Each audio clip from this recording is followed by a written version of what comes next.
Hi everyone, welcome to Sussex. So today I'm at Hepworth Co. I'm being joined by Andy Hepworth. He's giving me a tour of the brewery.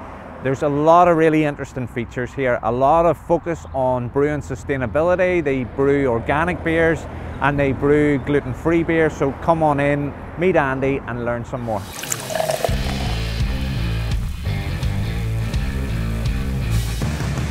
As we walk in, you'll see the benefit of different licensing legislation where they're able to sell direct to the public. So a lovely shop of a wide range of beers available.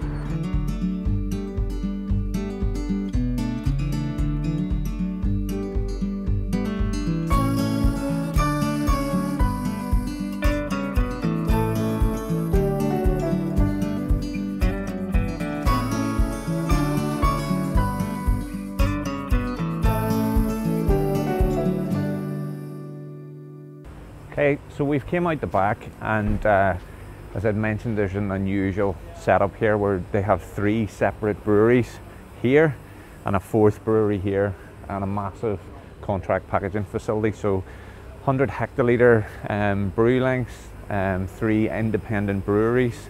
You can see that there's a lot of thought has went into the brew houses.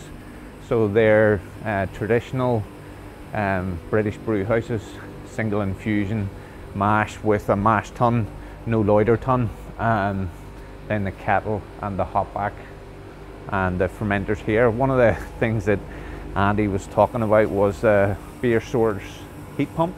So basically a chiller and taking the energy from chilling the beer, extracting the heat from that and using that then to heat other items within the brewery production facility. So we'll take a look at the main brewery. There's 3 small breweries. They brew their own beer and they're separate brewing companies, and then Andy takes care of looking after all of their conditioning and packaging. Take you in really briefly, have a look at the main brew house. We go up to the main brewery platform here. So we'd come in earlier, the mash tun was on and they were sparging. You could see the spent grain going outside. Also unique thing here is, if you look in here, you can see the kettle's boiling.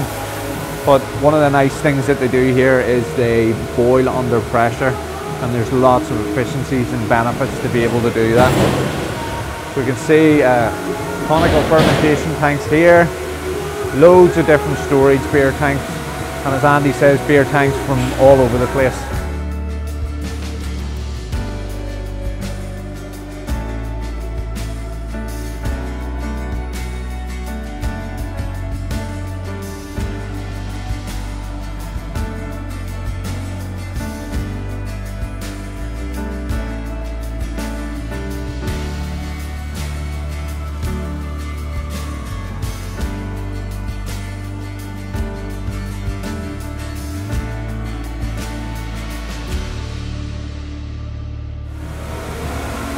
So you notice every brewery we've been in, all 4 of them have an Allen Ruddock mill. We have one of these mills that get a Brewed. Excellent quality mills. If you're looking for a mill, don't go past these guys. So we can see a lab facility here and then into the main packaging area. So they do a lot of contract packaging in the facility here. So you have the bottling line running here and like the horseshoe shape. You can see lifting the bottles onto the line, going through a real workhorse of a bottling machine. Now this machine works really hard, 5-6 days a week on shifts. You can see there's a boxing machine and then the guys are manually packing the boxes onto the pallets. This is a new addition, the palletizer for cans. You can see it's got the twist rinse and then going into the PSA canning line. And obviously you can see the market is asking for cans, so as a contract packager they need to be able to provide cans as well as bottles. Okay, so they're only bottling today. You can see there's a keg and cask filling and cleaning line there as well, but you're going to just see bottles going through production at the moment.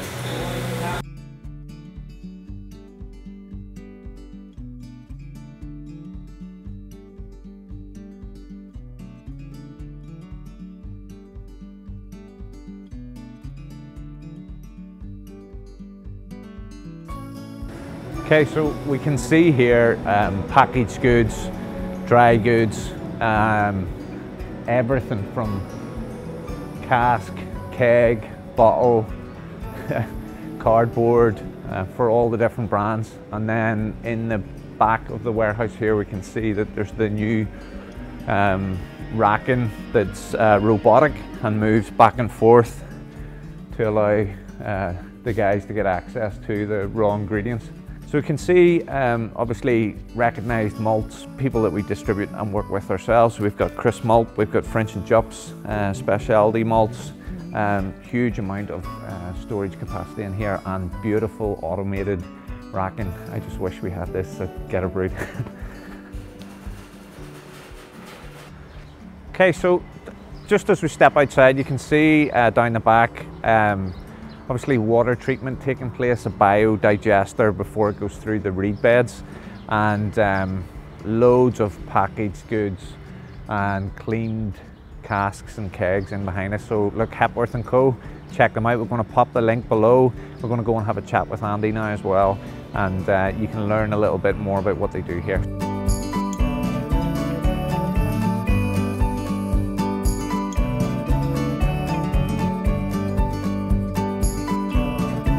Hi, I'm Andy Hepworth, founder and chairman of Hepworth Company, brewers in West Sussex.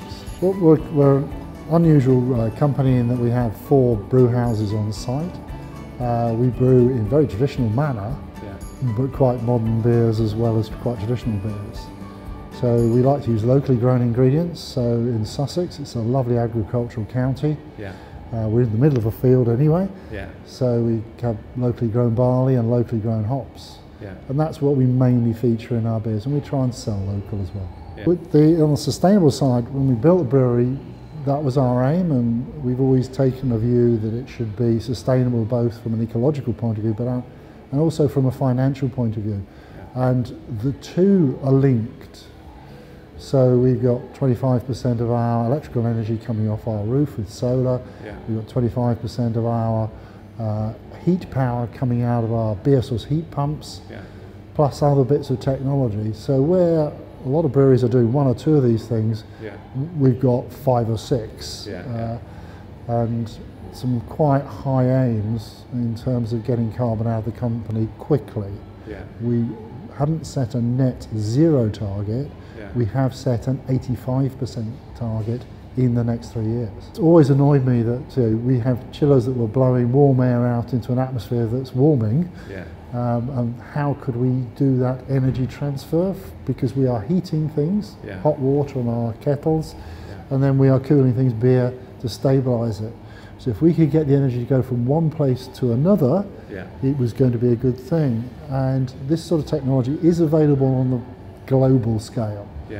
But for small companies it wasn't really that. So we had to persuade chiller companies to manufacture a chiller with a heat exchanger on, and then we had to find a way of making that work for us, which we did. And in the end it was very simple and very economic, and has proved to be a massive help for us. It does have an energy benefit. It was done by brewers in the past, and it's really quite simple to do if you design it in at the beginning, and that's the case with many of these things. But what it does, it allows you to boil at a slightly higher temperature, which gives you a better protein break, which means you can cut your time of boil, you can get a reasonable rate of evaporation, and the energy required to keep it boiling is much lower. So it is beneficial in a number of different ways. And if you were just looking to hop extraction efficiency, we will be nearly double some of the smaller microbrewers in terms of the extract of hop. Is there any other challenges with using organic malt other than standard industrial produced malt? Yes, because there's less control on it. I would say that in the 20 years we've been doing it, we've gone from a malt that when I walked in the field I thought, oh my God, what have I said? I'm going to brew with this, really? To actually one of the best fields of barley I have ever seen. So the farmers are learning, and they're learning how to do it well, and it's getting easier each year. The quality is getting better, the quality is getting more consistent. Yeah. And they are beginning to get reasonable yields, so from their perspective, and we need them to grow for us, Yeah. they need to make money out of it, so the better yield for them usually gives us a better grain as well. Gluten-free is a big project for you here, and you do it for yourself and a lot of other brewers. Yeah. Have you any advice for anyone thinking of making a gluten-free beer? It comes down to time and temperature, and a lot of that is to do with tradition and where we have shortened times and cut temperatures to speed up the process. Yeah. The more traditional methods actually deal with this. We didn't know that until we found out in retrospect, but it's become apparent that if you have that time, that temperature, you don't need to put other enzymes in there. Yeah. There's no reason why you shouldn't put those enzymes in, it's just I prefer not to put things in beer that I don't need to.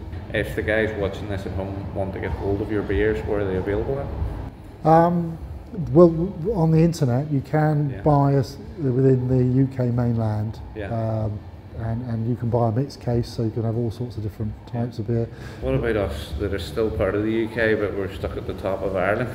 Unfortunately, the transport is difficult for that one. Yeah. You do work with Marks and Spencers though? Your beers? They will, yes. They'll certainly see that later this year. You'll be able to pick them up over there. We have in the past actually done other beers with Marks and Spencers that were available in Northern Ireland, because my son-in-law is from Newton Ireland. So.